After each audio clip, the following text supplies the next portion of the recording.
Hello and welcome to episode 4 of the eFootball podcast. And after getting the dreaded votes of confidence from the board, I'm still your host Dan Tracy, and once again joining me is Notts, Everton and Republic of Ireland midfielder James McCarthy. How are you, James? No, I'm still not him. Yeah, I'm great. And we're also joined by the sultry tones of Jason. Jason, how are you? Very well, thanks. Pleased to join you for the first time. Yeah, it's your debut cap, isn't it? So thanks for coming. The question I always ask, chaps, have you watched any football in the past 7 days? I have indeed. I was at the quarter final with Millwall on Sunday, so lively game. Excellent. We'll come to that one later, James. I hope you've been studying the football well this week. Of course. Brilliant. Always have, mate. Just with today in mind. There's no slacking then. Excellent. Where to start? Well, I think the Nou Camp. I know it may have been a week ago now, but wow, what a game that was, and what a comeback. Jason, was it, someone saying the greatest ever game, or perhaps just the greatest ever comeback? What do you reckon? It was a strange one because I saw it until, I think like a lot of people, turn it over once Cavani made it 3-1 and you thought, well, that's killed the tie off. And at that stage, you certainly couldn't see the comeback on.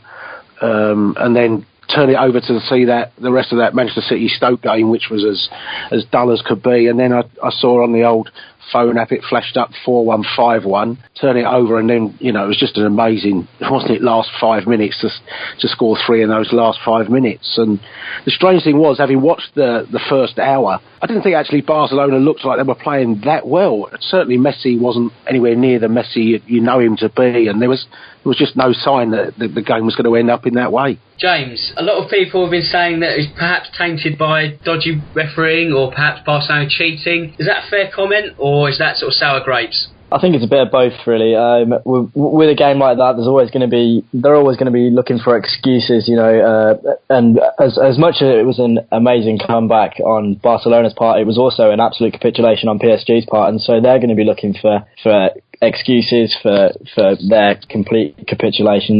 They really did lose it. As for the referee, I don't think he was fantastic. That's very, very clear to see. He got some decisions wrong. But yeah, no, you're right. It's definitely sour grapes. I know if I was on the end of that kind of defeat in that manner, I think you'd certainly be looking around for someone to blame other than yourselves, and that's what PSG are clearly doing. But I mean, as you say, definitely down as one of the greatest ever comebacks. I don't think it quite tops Istanbul for me, just because, as you say, of the refereeing decisions which could have maybe tainted it a little bit. And Istanbul will always be a really special game for me because, you know, it's one of my earliest memories as a football fan. I know that probably sounds unbelievable to you two old geezers, but that's the kind of stage where I started watching football properly, and that's a game that'll definitely stick in my memory. And so, not the greatest ever, but certainly fairly unbelievable. You had to rub your eyes a few times to believe that actually happened at the end, and it was a great watch. Yeah, I don't think, like you said, the referee necessarily had a bad game. The Suarez penalty decision in the 90th minute was perhaps questionable, but I think, Jason, how do you sort of justify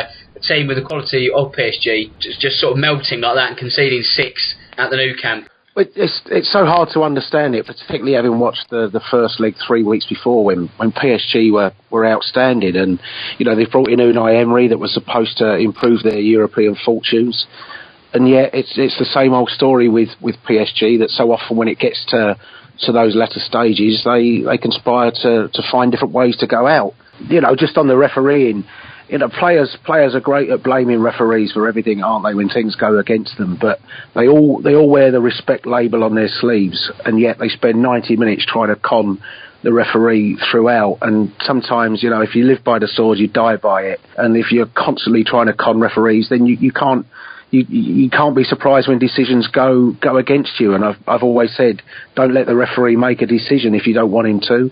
And if you put yourself in a position where a referee makes a decision, it can go against you. And, you know, players have to take a lot of responsibility for some of the things that go on as much as the referees do. And I think it's terrible the flack that referees get sometimes when players are out to constantly con them. Yeah, I think it's almost sort of unfair on the quality of Barcelona's performance, really, that a game should be defined by a referee's perhaps questionable decision. And it was only one, really. I don't think Barcelona really went out their way to cheat, and even if they did to a certain degree, is that not what makes them winners, James? Do you know what I mean? Because they are hassling and hustling the referee all the time, it's maybe not commendable, but is that not what gives them that edge over other teams? Yeah, certainly. I mean, it's not something that you aspire to be like, but it's been successful for them in the past. And I think if you ask them, would you rather win your titles, your Champions Leagues, and your millions of pounds and your amazing players fairly, then they'd probably say no. You know, it's like if us as Spurs fans, if we scored a goal in the last minute of the Champions League final that was offside, would you turn around and say,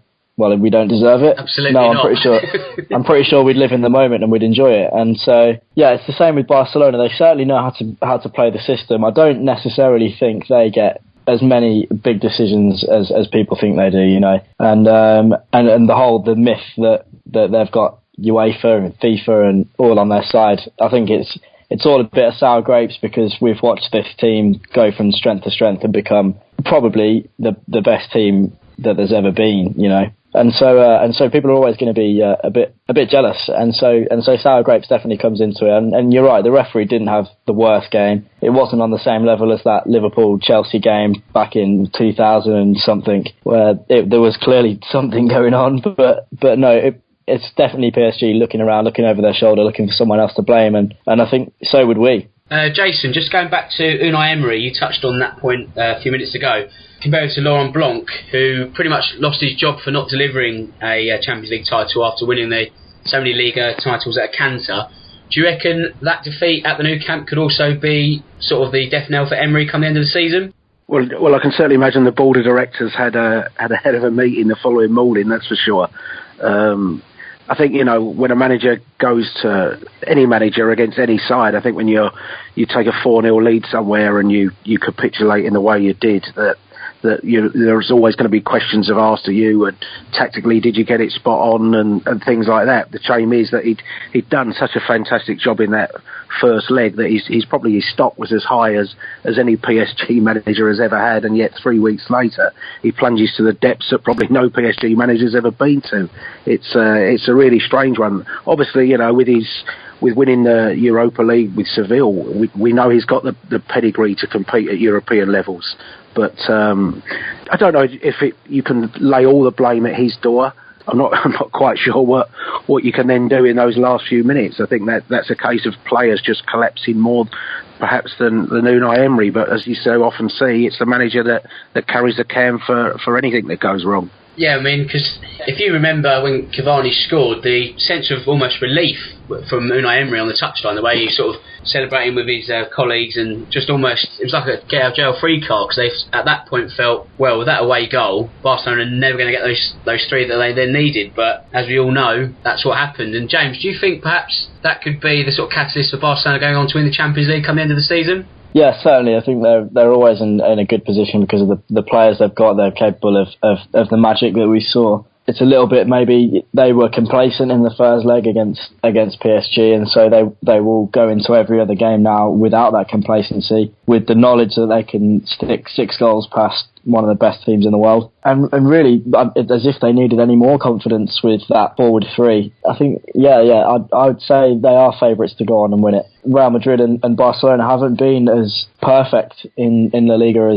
as they used to be. You know, they've been losing, they've been shocked in recent weeks, and so they're probably not the powerhouses that they used to be, but they're certainly ahead of any of the English sides, 100%. Well, you mentioned Barcelona sort of struggling, and their perfect example would have been Sunday, where after all the jubilation of midweek, I think they must have expended all of that, because they went and lost to Deportivo 2-1. They've given the advantage back to Real in the race for La Liga. So for all the sort of highs that Luis Enrique went through, and people perhaps saying perhaps he could stay in the job come the end of the season after his intention to quit, I think those same people would have probably said, well, when's he going to leave? Because, I think it was a sort of a massive bump back down to earth for Barcelona. But we talk about English teams not perhaps flying the flag as good as they could in the Champions League. One of them was Arsenal. Again, last week, but still we've got plenty of time to cover that. How do you justify a 5-1 defeat against Bayern Munich, Jason?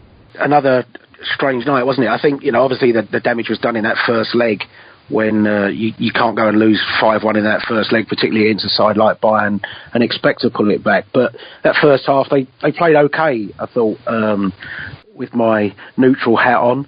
Got themselves back, got that first goal. Walcott had a pretty good chance straight after that. Maybe could have had a penalty. I wasn't as convinced as lots of people that it was. I thought, Alonso got enough of the ball for it to be okay for me.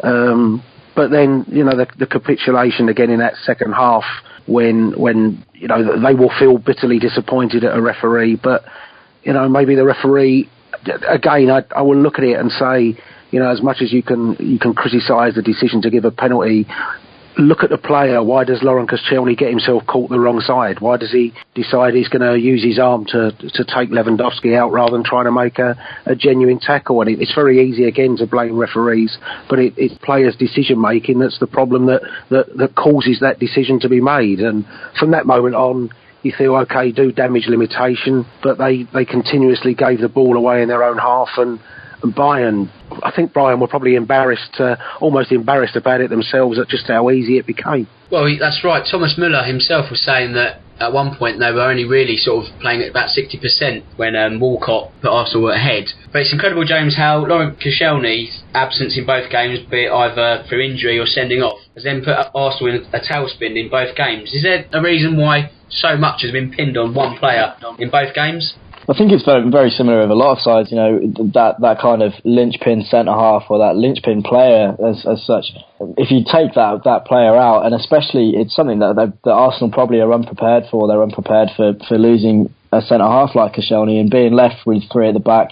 However they choose to change it up afterwards, bringing on a centre-half for a midfielder, for a striker, There's nothing that can quite prepare you for going down to 10 men. And, I've heard it said before that playing against Bayern Munich is like playing against 10 men anyway because of how well they move the ball. And so with that in mind, them playing against actually 10 men using the same style of football, it must be so tiring, and you can really see why Arsenal were broke down so much. It's perhaps lucky now that England teams in general don't have to worry about a coefficient now, the fact that 4 places get guaranteed into the Champions League, so there's not that perhaps concern. But as a state of the league itself, it's not great to watch what we consider our best clubs getting hammered by Bayern. It turned into a toxic atmosphere at the Emirates. Jason, is that something that's going to push Wenger closer to the exit door come the end of the season? I think so. I kind of get the feeling that enough people around him now, enough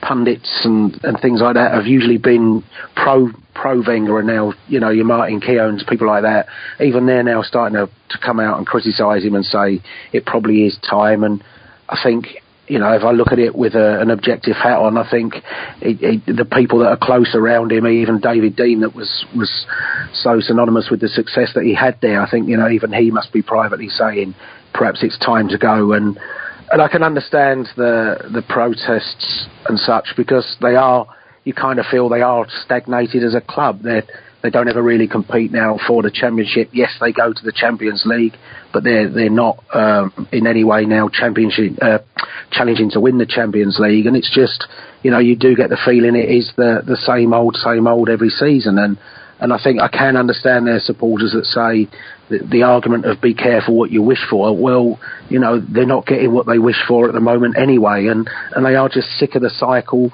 constantly going on. And if it means that they've got to finish sixth and take a step backwards to change things, then they would sooner finish sixth and take that step backwards.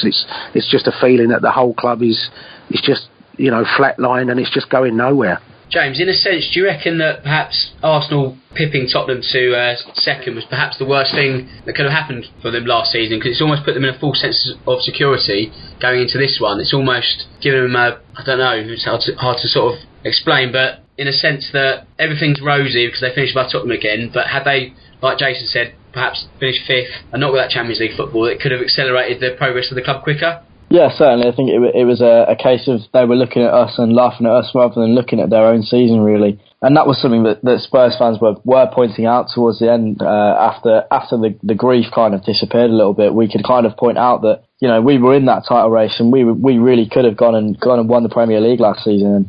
And we took it down to the last few games, whereas Arsenal sat in third were out of the title race with weeks to go. And so that's something that we can hold over them, but it meant that their heads were turned. They were, I think, stagnated is the perfect word to use, because for as long as I can remember, certainly Arsenal are definitely that third or fourth place team. They're never the first or second. I think the last time you really thought that I really thought that Arsenal would go on and win the league was when they first signed Mesut Ozil, and that was such a superstar signing. And it was really the kind of guy who you thought could fire them to their first their first Premier League in a while. And Sanchez too. Bringing in Sanchez was such a great signing, and he's been such a great player. But these players just don't seem to be happy to start with, and that's a huge difference between Arsenal and Spurs. And it's a comparison that's made so much between Arsenal and Spurs, but you really have to say that our players really seem happy. They seem to play as part of a team, whereas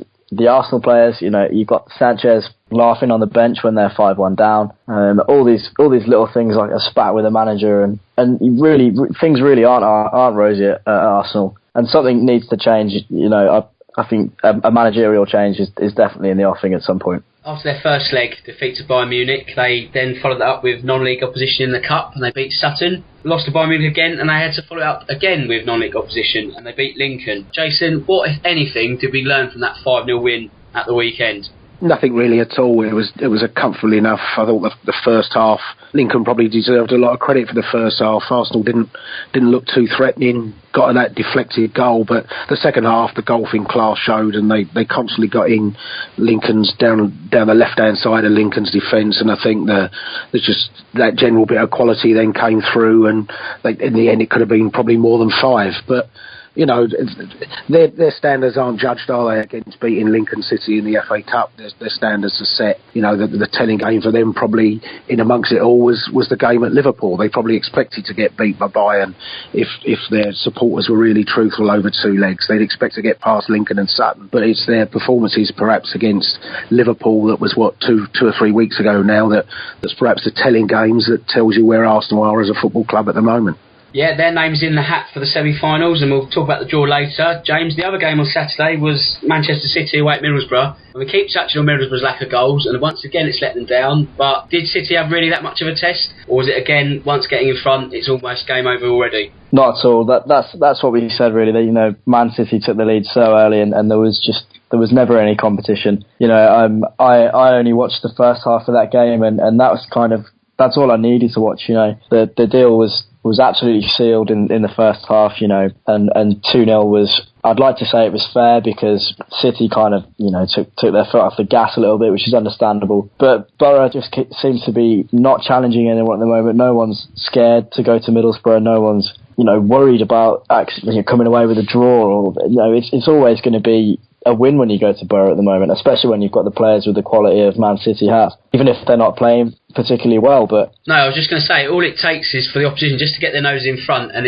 you just can't see Borough getting a foothold in the game then, can you? No, certainly. Heads go down, and once heads are down, they're very difficult to get back up again, especially when they haven't got a player who is capable of just pulling one out of the bag, taking the ball past 2 players and sticking it in the top corner. You can't name a single Middlesbrough player who can do that. And so once the game is done, it's done, and it's a shame to see, really, but it is what it is, and Man City are through deservedly. That's right. I mean, it's worrying times for Middlesbrough. The welcome distraction of the Cup is done and dusted now, and they've really got to worry about where they're going to find the goals to stay up. I'm sure we'll cover that each week, because they seem to be not scoring on it on a given sort of weekend. So first, I need to do some social media. So I'll read out the addresses where you can get hold of us. If you want to get hold of us on Twitter or Instagram, it's @e_footballnet. On Facebook, it's facebook.com/efootballpage. If you want to get us on the web, it's www.efootballonline.com. And if you've got questions for the show, you can tweet me at DanTracy1983, or you can also tweet at @e_footballnet. So that's the social media. We're just going to have a quick advert break as well, so we'll be back very, very shortly.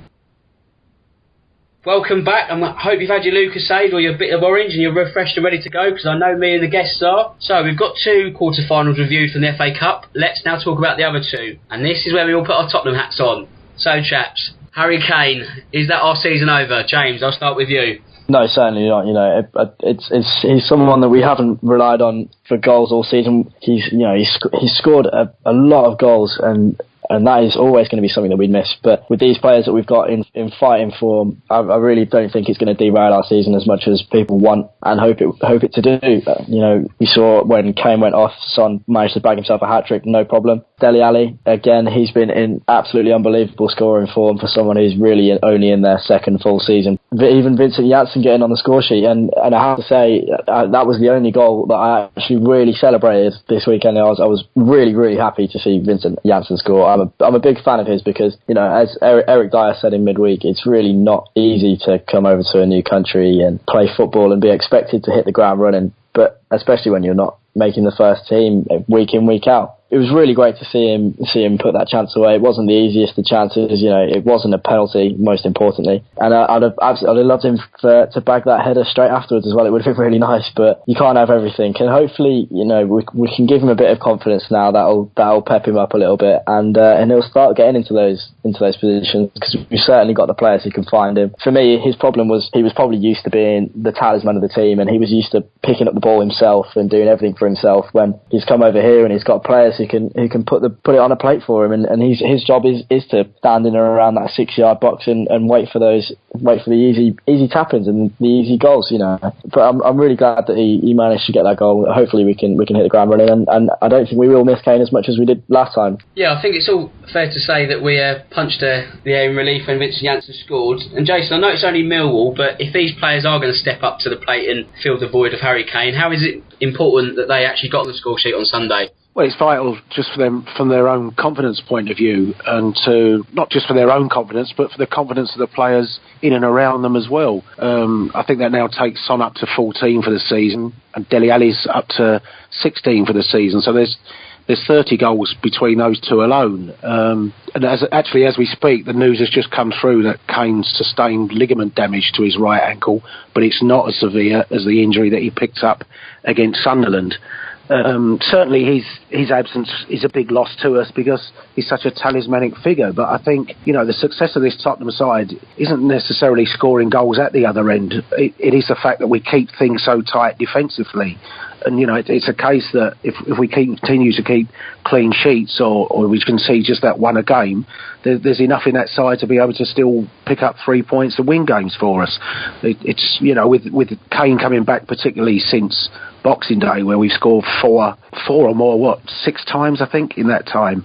Kane will obviously be missed in that point of view, but we've constantly kept clean sheets. We kept the clean sheet against Chelsea, didn't we, when Dele Alli scored twice? So I'm still confident that we can pick up enough points in Kane's absence for it not to be a major problem. Is there any idea on how long he'll be out? It literally just says the injury is not expected to be as severe as earlier in the season. So it's a good time, isn't it, for us to have that international break, 2 weeks of that, and then you look at Tottenham's fixture list and think, on paper at least, it's not as frightening as say the end of the season when we reach that semi-final, and then you've got Arsenal, Manchester United and all those in the closing weeks of the season. Yeah, I guess, if there was a time he was going to be injured, this would probably be it, because with the international break, I think it's 1 game in 3 weeks for Spurs, and then there is a period of 3 games in 8 days. But as you say, the fixtures are quite sort of fortunate in this sort of run we've got. Like you say, you wouldn't necessarily want it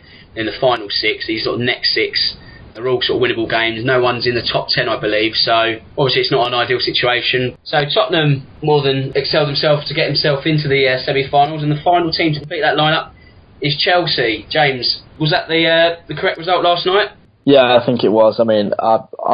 I'm really not a fan of the way Mourinho sets his teams up. I think it's so anti-football, and when I saw the lineup for United straight away, I thought, well, they're only going to try and do one thing here, and that was part of the bus, man mark, and half-heartedly try and counter-attack, and in the end that's what happened. Obviously up until the sending off, which it didn't really change the game too much because United didn't look too threatening, and it kind of always looked like Chelsea were always going to break down the door at some point, especially when they've got a special player like Kante in the ranks, and that it was kind of earmarked as a Kante versus Herrera kind of situation because they're such similar players. Herrera's been playing so well, so is Kante, and I think it kind of put the doubters to rest, really, because for me there's never any contest there, and they showed that. He's an amazing player. He pulls it out of the bag every game, seemingly. but even more so last night, he was absolutely astounding, and Pogba is the man that you'd look at for United to kind of change the flow of that, and unfortunately he wasn't able to. So yeah, a fair result. And one that we probably saw coming, the way Man United set up with I think it was 5 at the back really, and 2 holding midfielders, man marking. And so you probably could have seen that one coming a mile off. Yeah, I've got to admit, it was quite a tough watch, to be honest. It wasn't the best of the quarter-finals. I don't know about you, Jason, but with Zlatan Ibrahimovic not being available, was that almost advantaged Chelsea before the game had started? I think you got the impression of that, and then obviously with Rooney missing and Martial missing as well, and I think I was surprised to see Rashford start, because I think the build-up to that had said Rashford was also missing.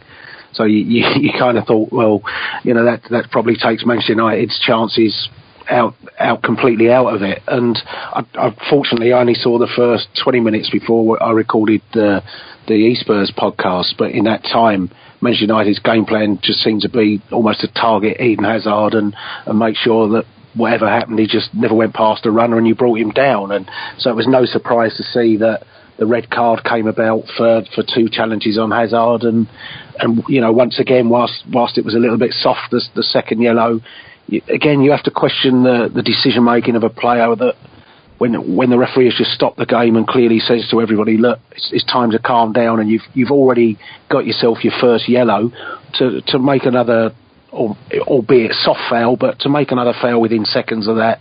Again, I think, why do you want to force the referee into making a decision when you're already on a yellow card? So again, it can go either way, can't it? And so a little bit of sympathy with him, but not a lot. Yeah, absolutely. I think really he's only got himself to blame, like you say, in such quick succession. You're already in the referee's mind, and then to do that again, it's recklessness. And James, the handbags between Mourinho and Conte, what was that all about really? Just a bit of pantomime?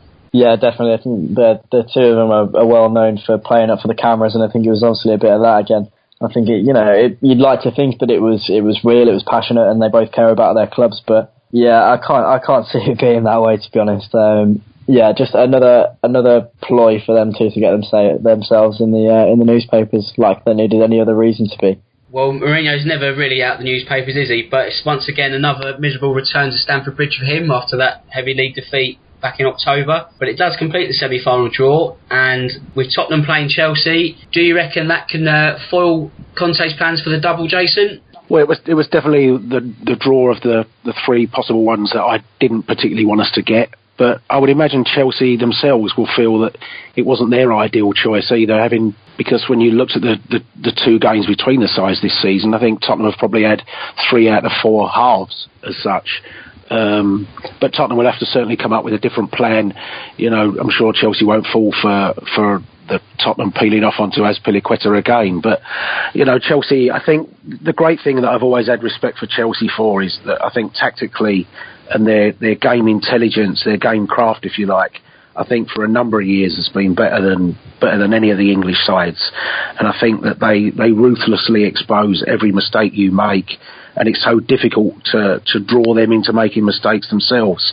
And so I think, as a Tottenham fan, I think we'll certainly be the underdog in that semi-final, but it's not an impossible task, and we certainly shouldn't fear it for sure. You mentioned underdogs, and James, looking at the other semi-final, Arsenal versus Manchester City, does that mean the chances of a North London derby final is unrealistic perhaps, or still a possibility? No, not at all, because Arsenal have still got their big game players. You'd like to think that Ozil and Sanchez would turn up and make a fair game of it and give their fans something to cheer at Wembley. To be honest, I really do hope they do win, because I'd love to see a North London derby at Wembley. I think it'd be a great spectacle. I think it'd be a really great day out, and so yeah, it's a weird one. I think I might actually be vying for Arsenal that time. However, Man City, I think it's another team that Spurs can really think that they can go ahead and beat.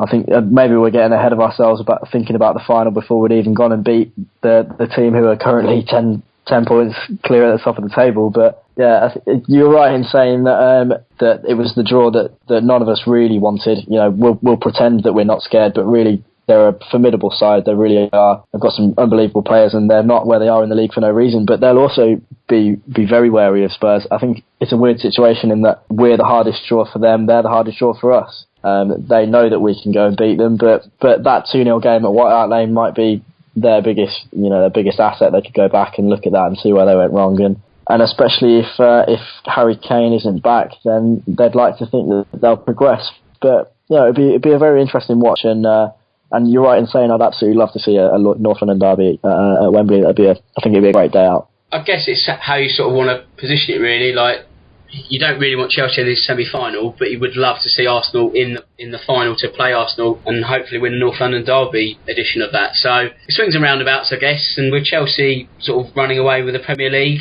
a cup double could very well be in the offing. And we'll move on to the Premier League now. Although a very curtailed programme due to the cup, there was still plenty of action, and we'll start at Goodison Park, where Lukaku was once again in the thick of it, and he's in the thick of it again tonight because he's turned down a contract offer. Jason, are we seeing the final few months of Romelu Lukaku at Goodison Park?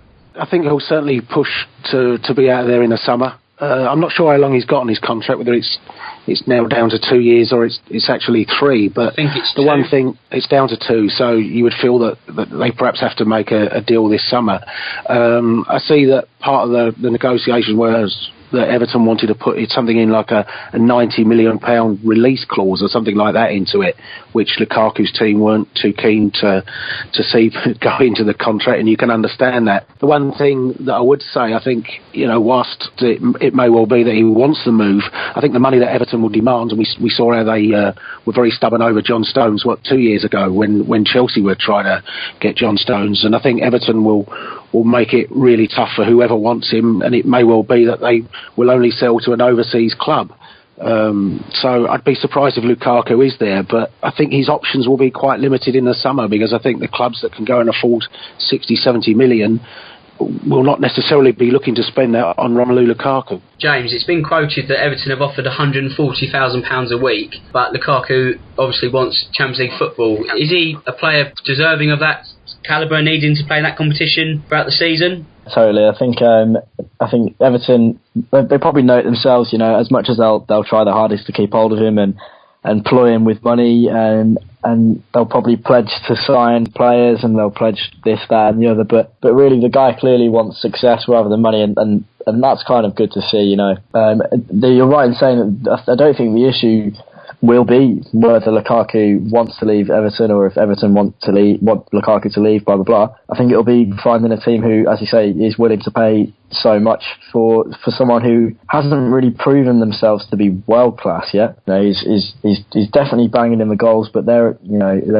the Premier League only. Then he hasn't been tested on like an international stage, on a European stage at least. And so it'd definitely be a big gamble to pay the price that Everton will no doubt be asking. I just hope that it's not like a Berahino situation where they have a falling out, the player wants to leave but the club don't want to sell, and so we see a talent kind of wash down the drain. I'm guessing we're not going to see that. I think I can actually see Lukaku turning around and signing the contract in the end. But yeah, I just hope that we don't see the talent spoiled in the end. Jason, with 7th place looking likely to get a Europa League place, could that be enough to keep Lukaku at Everton next season? No, I don't think so. I think, he clearly wants Champions League football, and I think, even I see some people suggesting that he's the type of player that Tottenham should go and get as a backup to Kane, and I think, he wants to go, and I think his agent, particularly because he's what we mean a Raiola, isn't he? One of the two super agents, and I think that gets thrown into the equation as well, that what George Mendes and Raiola want, they tend to kind of get, don't they, at the moment. And I think, he'll look for an elite club that's going to pay him way beyond what Everton will do, and he'll be looking at 160, 170 grand a week maybe at a PSG or something like that. I think he really wants to test himself or win trophies, and he wants to be involved in not just be at a Champions League club. I think his agent and he himself see himself as a player that should be in a quarter-final, semi-final Champions League side. And so, I think even if a Tottenham did it or a Borussia Dortmund were in next year's Champions League, things like that, I think they're not even clubs that he would look at. I think it needs to be one of the elite clubs for him and his agent. I mean, if Tottenham were to get him as a backup striker, 60 million would be an incredible amount to spend on a backup. Do you not think, James? Yeah, I think it's a ridiculous suggestion. It was Stan Collymore who came up with it first, and so that's how seriously you can take that one. Yeah, that's not going to happen. Yeah, we'll put that one in the transfer bin, I think. Looking at Bournemouth, how they'd love to spend £60 million on a striker. And James, a couple of weeks back we touched on their bad run of form, and all of a sudden, what do we know? They've turned it around. They've gone 2 unbeaten, got 4 points in that. Dramatic late win against West Ham on Saturday. Has Eddie Howe managed to turn things around? Yeah, certainly. I think he's got up the players and given them a bit of motivation. You know, I think Josh King can take a lot of credit. He's been really good up front for them, bagging that hat-trick. And it just goes to show that scoring goals really does give confidence to not only the player who scored it, but definitely the rest of the team. That win against West Ham is really the turning point. It really showed fighting spirit for a team that's been losing week in, week out, to go and bag a win in the last minute. It really does show something special. And I think Eddie Howe can take a lot of credit for it, as well as the players, because it's clearly him that's got into the players. It's him that's given the team talks, the half-time talks. And so it's really great to see that a so-called small club and an English manager are managing to turn things around. I'd absolutely love to see Bournemouth stay up. I think they're a really well set up club, and I really do like Eddie Howe. I think he's definitely got future England manager written all over him. I'm certainly not the first person to say that. Bournemouth have certainly put some daylight in between themselves and the bottom three now, and a team that missed the opportunity to do that on Saturday was Swansea. They've got an English manager of their own. How big will that win for Hull be in the bid to stay up, Jason? You have to be impressed with the job that Hull have done since sacking Phelan. I think, you know, they looked really hard to beat, didn't they? Gave Manchester United 3 tough games, didn't they? Because they had 2 legs in the semi-final and then played them at Old Trafford in the league. They got their win against Liverpool, and I think they looked just an entirely reinvigorated side. Much harder to beat, much more organised. They seem to have a game plan, and it was no surprise actually that they beat Swansea, who've obviously made improvements of themselves. I think Hull have given themselves a really good fighting chance. I'd still probably would look at them and think they're the most likely side to drop out, but they've since going in there, he's done everything that he possibly could do, and they're definitely now in with a chance to get themselves out of it. Which brings me nicely on to my next question, Jason. I've asked most of my guests, well, actually all my guests each week, who's going to go down. I know there's still a fair few games to go, but right now, which 3 teams would you say are going to fail to beat the drop? If I had to put my money on it now, it would probably be the current bottom 3. But I think Middlesbrough and Sunderland will be some way adrift, and then it may well go down to the last day between Palace, Hull and Swansea, whoever else are in there at the time. I still don't think Bournemouth are completely out of it, because they're 6 points in front of Hull, but you know, when sides are in that bottom half of the table, they're in there because they don't win too many games. And I still think Bournemouth and you could even still see Watford getting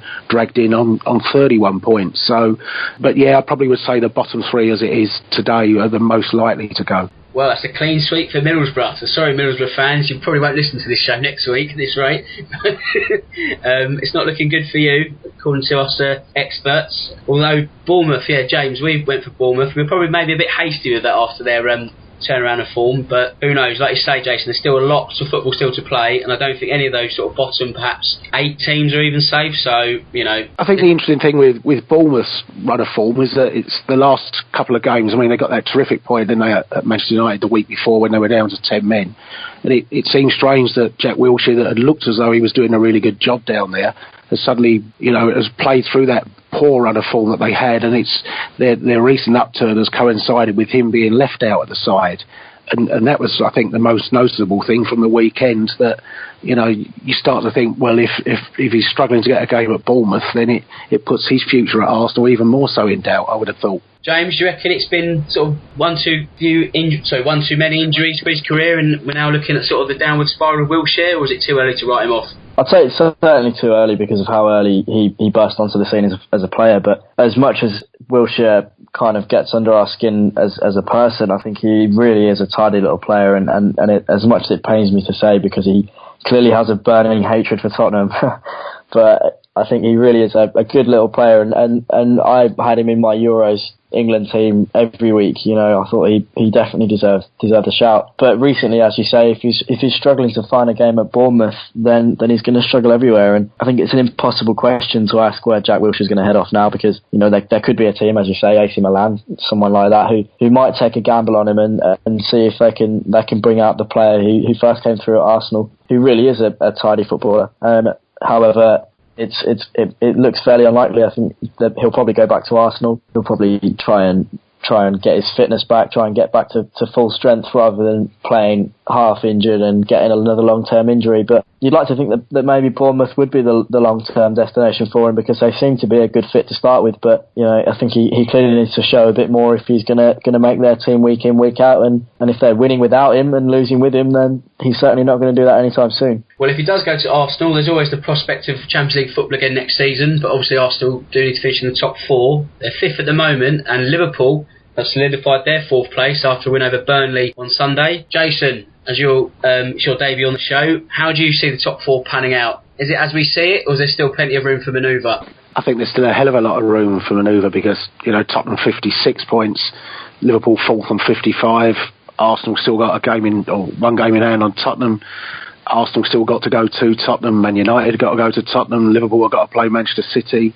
I think that's the game this weekend, isn't it? Liverpool-Manchester City, is it coming up this weekend? That's right. It is. So I think there's a hell of a lot of movement in and amongst all those teams, and even as a Spurs supporter, and I've been quite confident most of the season of us getting into that top 4, you certainly can't put your hands on it and say we've definitely made that position safe at the moment. I think it's really hard to predict. I think probably the one side I would rule out is Manchester United, just because, you know, despite that amazing run they've been on, they've been 6th throughout it, and you start to wonder if they're ever going to climb up the table. But the others, I think it's so tight that, you know, 1 or 2 bad results for any of them could be really fatal for them. James, Liverpool seems to just be sort of sneaking up on everyone once again.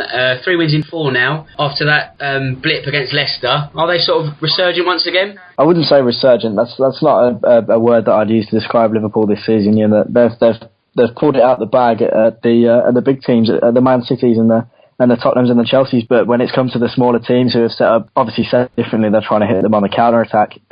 It's been a completely different story, you know, that Leicester game, the whole game. But, you know, they'd like to think they've stopped the rot this weekend with that win against Burnley. And when they went 1-0 down within the first 5 minutes, that Ashley Barnes goal, you could have thought that it was going to go that way. And so it's a good performance for them to turn that round against Burnley, who are obviously struggling away from home. But yeah, I think Liverpool, they're one of those sides you can never really gamble on. You can never say that they're going to blow a team away, because the kind of teams that they blow away are the kind of teams that they struggle against. You know, the bottom 10 sides, you'd think that they'd be putting quite a few goals past the teams that set up differently, and as I say, trying to hit them on the counter attack, and that seems to be a weakness of them. Whether that's something that Klopp can see to and address, you know, remains to be seen. But I think the Champions League might be a step too far for them this season, with Arsenal's just ability to make that 4th spot every season. But I think, yeah, maybe next season, if Klopp can get the players he wants, next season or the season after, definitely Champions League football is on the horizon, I'd say. Well, certainly Manchester City-Liverpool on Sunday will be a huge game in the race for the top 4. And I think with all the drama in Barcelona, we actually forgot that Manchester City gave up their chance to move to 2nd. Jason, was that obviously a huge opportunity missed, or was that credit to Stoke for their performance on Wednesday night? Well, I think you have to say it's a massive opportunity missed, and one that you find hard to explain how they could have missed out when I think they left Sterling out the squad completely, didn't they? They left David Silva on the bench.